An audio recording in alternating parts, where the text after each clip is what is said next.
inherently afraid to basically dig into those unless they have a little bit of experience and a little bit of wisdom. We have found that to be the case, and that's okay. And they're complicated, and we understand that. If you've never had any formal training with numbers, you aren't going to intuitively use them in the way they're designed.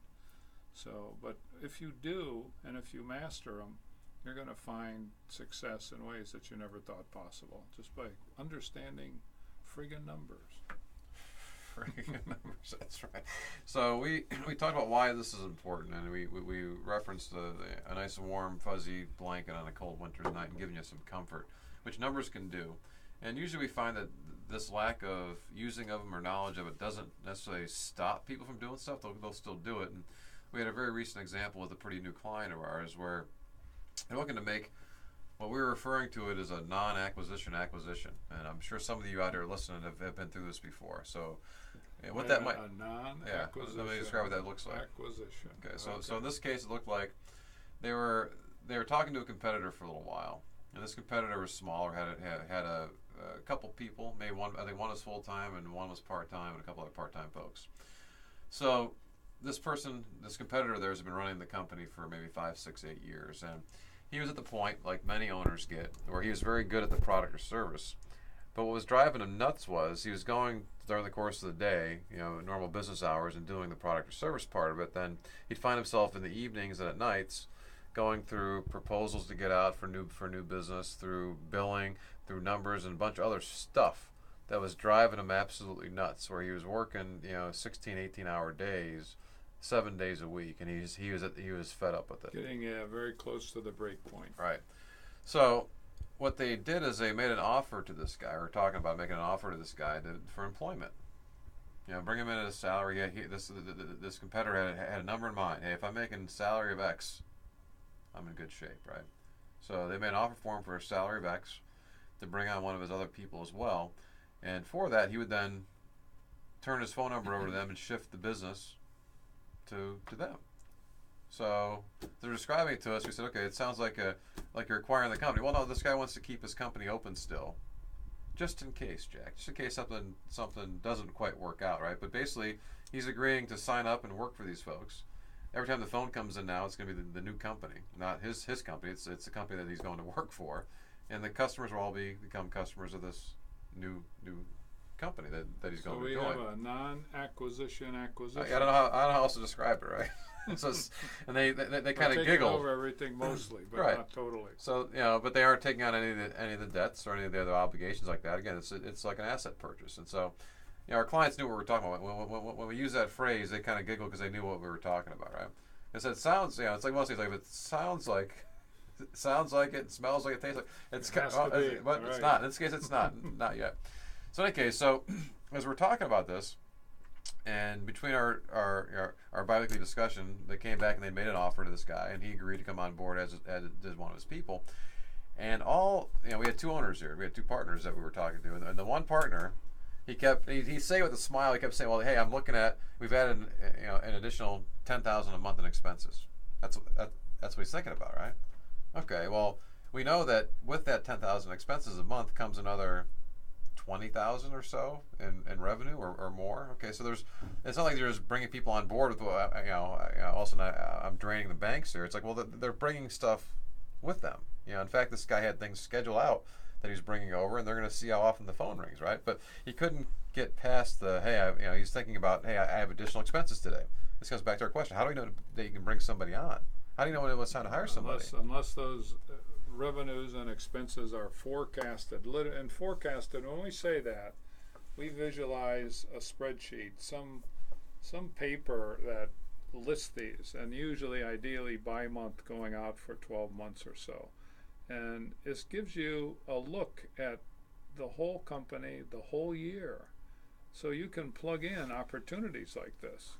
Of course, these kind of things are going to have value, both, plus and minus to your company.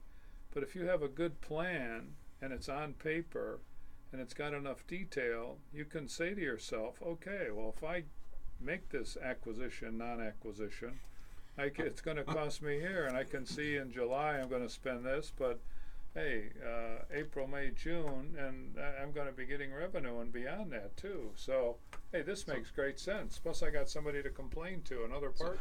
So here's how we started this, right? So, Jack's point, Jack's laying out where things would eventually hopefully go. We had that picture, that those dozen columns in a spreadsheet and everything adding up looking good. We started real simple. We said, okay, wait a minute, guys. What were your sales last year? Okay, hey, sales are X. Okay, what was your profit on that? Profit was Y. Okay. And what were some of your biggest expenses in between? So this kind of business for them, they had material and labor.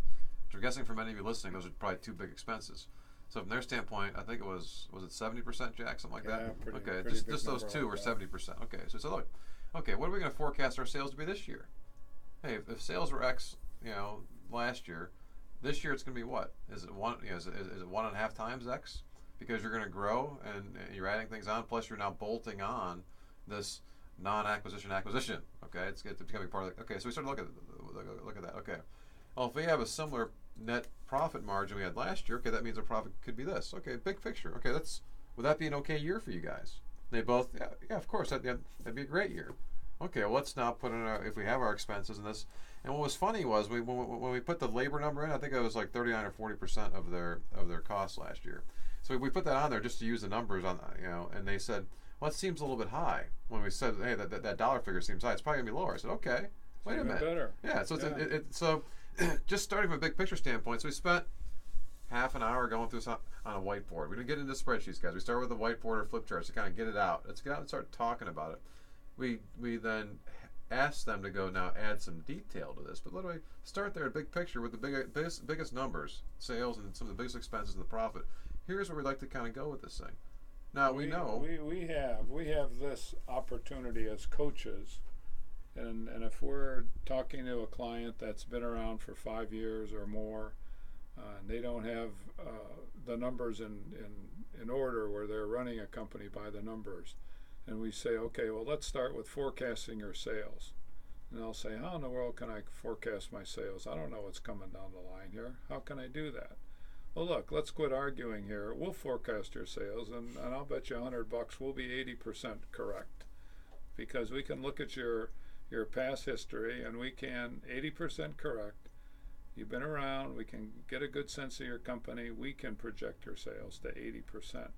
So we know what the heck you're going to be doing, and you do too. You just never really challenge yourself and put it out. And it's amazing how often that works, because it's true.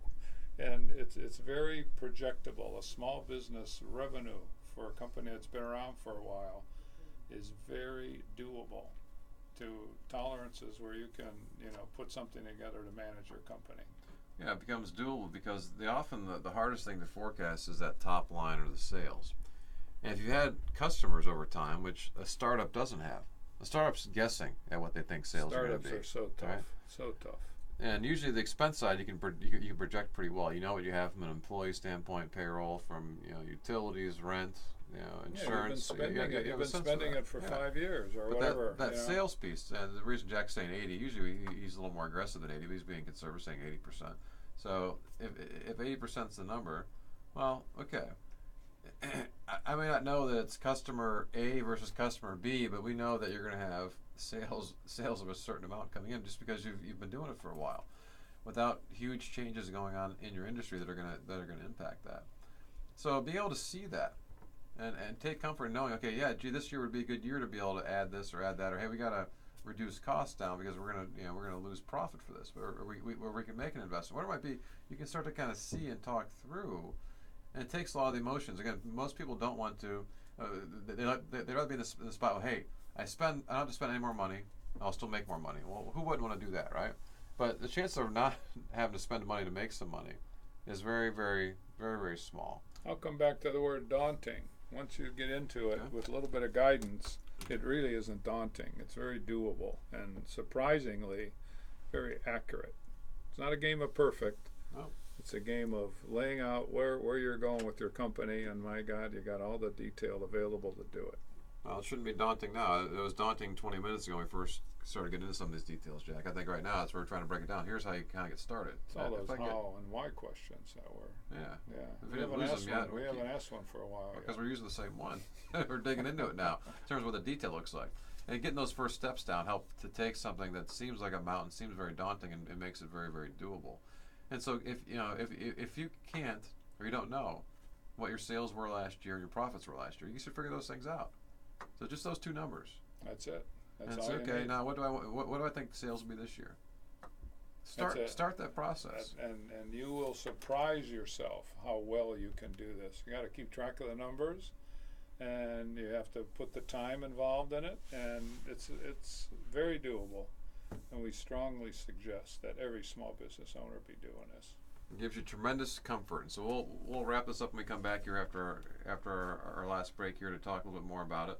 So we'll be back here in a few seconds, and we'll remind you and have an announcement about our new time and our new date for our show.